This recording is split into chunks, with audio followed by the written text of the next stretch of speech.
Hai, assalamualaikum warahmatullahi wabarakatuh. Welcome back to my YouTube channel. Kembali lagi di segmen belajar fisika bareng-bareng. Hari ini aku akan kembali melanjutkan video yang udah lama sekali. Aku lupa udah berapa bulan aku nggak bahas soal fisika. Tapi kalau mau diinget-inget, boleh teman-teman cek di playlist bahasan soal fisika aku. Itu yang terakhir. Aku kan membahas soal fisika, materi dinamika di bagian gerak benda pada bidang datar. Nah, hari ini aku akan coba untuk bahas soal, tapi yang pada bidang miringnya. Waktu itu udah aku mention juga dan hari ini aku menepati janji. Materinya seperti apa? Masih mirip-mirip sebenarnya dengan pembahasan yang sebelumnya, cuma bedanya akan ada beberapa detail kayak gitu terkait gaya-gaya yang berfungsi pada bendanya karena ini di bidang miring. Jadi agak konsepnya sama, tapi case-nya itu sedikit dibuat lebih variatif kayak gitu. Jadi nggak usah lama-lama lagi, ini aku hadirkan soalnya. Ya, kita masuk ke sesi pembahasan. Seperti biasa, soalnya aku hadirkan di sebelah sini. Kita tarik dulu. Oke. Jadi apa soalnya? Sebuah benda masanya 1 kg berada pada bidang miring licin dengan sudut kemiringannya 30 derajat. Nah, jika gravitasinya 10 meter per sekon kuadrat, percepatan bendanya berapa? Itu yang ditanyain. Kita tulis dulu apa yang diketahui. Diketahui massa 1 kg pada bidang miring licin, berarti gaya geseknya 0. Lalu apalagi? Gravitasi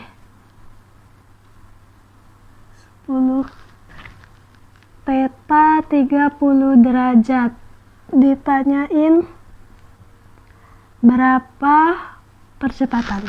Nah, ini gimana cara nyelesainya? Seperti biasa aku kasih ilustrasi karena itu memudahkan kita mengerjakan soal.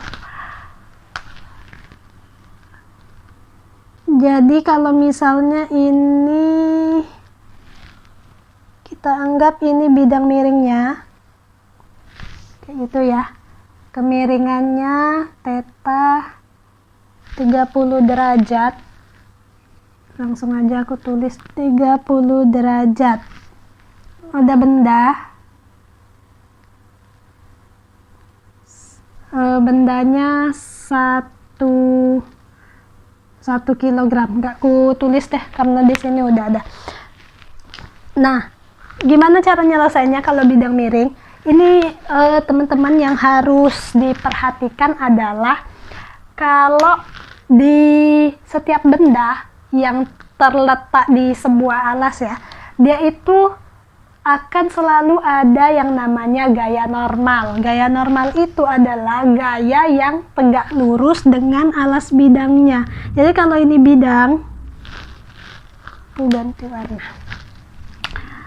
Ada gaya normal di sini. Dia selalu tegak lurus sama bidangnya. Nah, ini selalu ada selama bendanya tergeletak, tapi kalau bendanya tergantung ya nggak ada gaya normalnya karena kan dia nggak terletak pada alas bidang apa, tapi ada gaya dari tegangan tali. Mungkin tuh bahasan lain ya, tapi ini kita konsen dulu sama benda yang berada pada sebuah alas bidang kayak gitu. Nah, ada gaya normalnya di situ selalu tegak lurus. Kemudian pada benda itu juga selalu ada yang namanya gaya berat. Gaya berat itu selalu mengarah ke pusat bumi, namanya W. Nah, ini kalau kita proyeksikan, ini kan kayak gini ya. Ini sumbu X, ini sumbu Y. Kalau kita ngikutin arah kemiringan bidangnya kayak gitu, sumbu X, ini sumbu Y. Nah, si gaya berat ini, W ini, dia tuh kan tidak berada pada sumbu X atau sumbu Y, tapi dia kita sebut berada di sumbu Z kayak gitu. Maka kita perlu memproyeksikannya ke sumbu X sama sumbu Y, karena itulah nanti yang akan menjadi kunci memudahkan kita menyelesaikan soal ini. Gimana cara proyeksinya? Karena ini titiknya ya.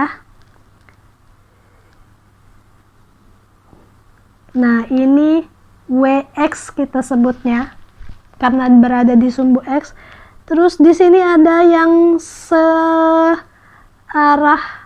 bukan searah, maksudnya selurusan kayak gitu. Dengan gaya normal, yaitu WY, gaya berat pada sumbu Y.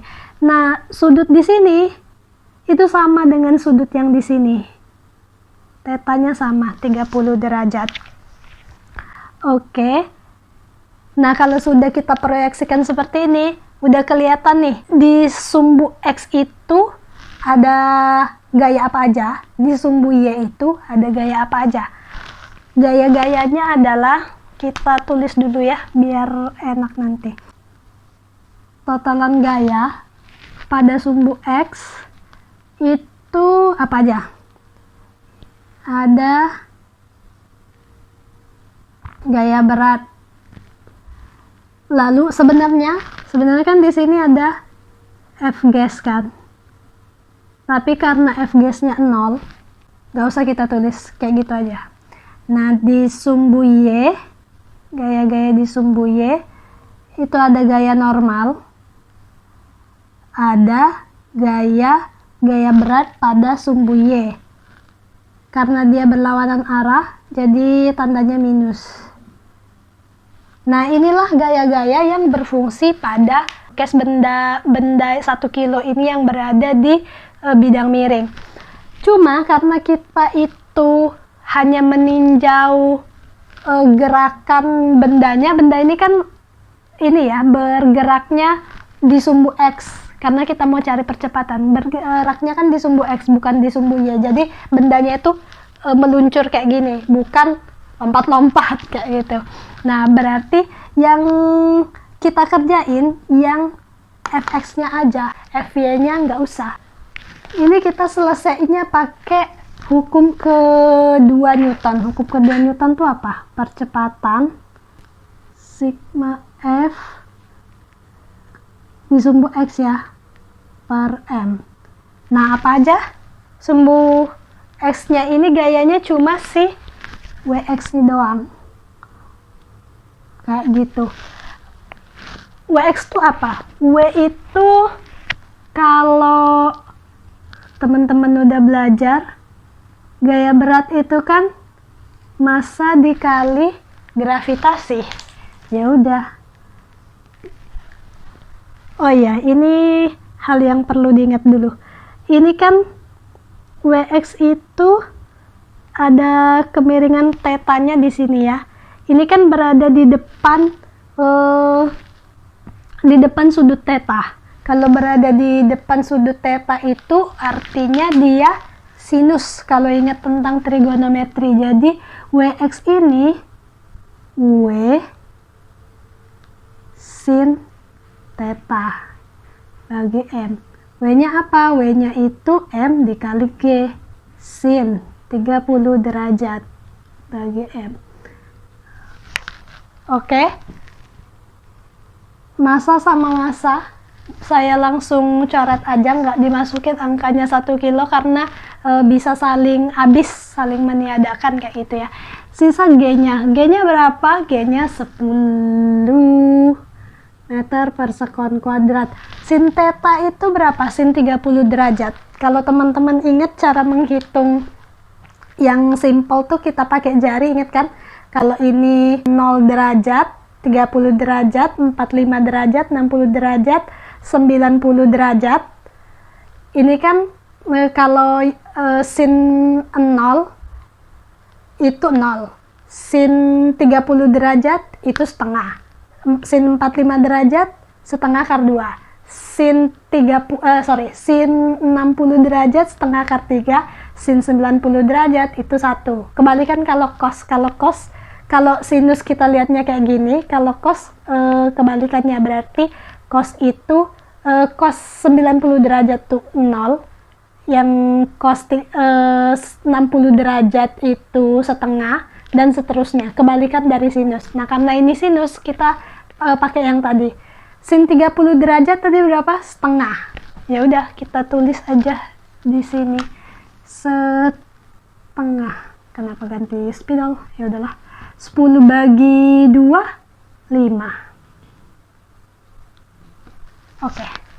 Nah, inilah hasilnya. Percepatannya hanya 5 meter per sekon kuadrat. Jadi itu teman-teman cara ngerjainnya untuk ini ya, case yang gerak benda pada bidang miring. Sebenarnya poin yang ingin aku sampaikan di sini adalah kita itu perlu untuk teliti mengidentifikasi dulu gaya-gaya mana yang berfungsi. Oh, ini yang di sumbu X, ini di sumbu Y, supaya kita bisa ngerjain soalnya. Terus jangan kebalik antara proyeksinya ya, antara mana yang sin theta, mana yang cos theta, karena itu akan ngaruh kayak gitu nanti di perhitungannya.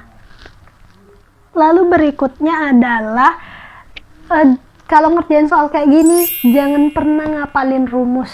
Jangan pernah ngapalin rumus, karena beda case, beda nyelesainya. Maksud saya tuh jangan ngapalin yang kayak gininya, tapi pahamilah konsep ininya. Yang perlu dipahami itu cukup ya, kalau hukum kedua Newton itu ya kayak gini. Percepatan sama dengan sigma F per M.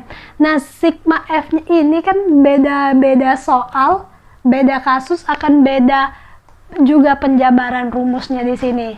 Kalau ini kita kenapa bisa dapat kayak gini, W sin theta, karena ya gerakan bendanya hanya dipengaruhi oleh si gaya beratnya ini sendiri, dan bidangnya licin sehingga gesekannya 0, dianggap 0.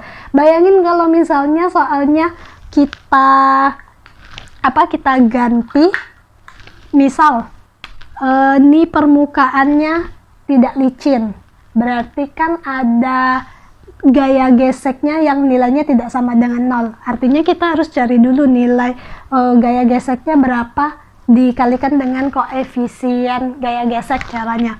Terus yang kedua, seandainya nih kita tambahin case-nya tuh, ada gaya dorongnya, otomatis kan sigma F di sini bukan cuma si Wx doang, tapi ada F juga di sini yang searah. Tuh. Kalau misalnya kayak gini, berarti di sini ditambahin juga. Akhirnya ke bawah-bawah nyelesainnya perlu nambahin rumus kayak gitu. Nah, kalau teman-teman ngapalinnya rumus-rumus yang di sini, misalnya kayak A sama dengan W sin theta, atau misalnya A sama dengan W sin theta plus F min F gas, dan lain sebagainya, terlalu banyak kayak gitu yang dihafalin. Makanya jangan pernah ngapalin rumus, tapi pahamilah konsepnya. Itu sih keyword dari cara ngerjain soal-soal dinamika yang tipe-tipe seperti ini. Oke, itu aja yang bisa aku sampaikan. Semoga bermanfaat. Ketemu lagi di soal-soal selanjutnya. Terima kasih sudah menyaksikan video ini. Aku akhiri. Assalamualaikum warahmatullahi wabarakatuh. Bye-bye.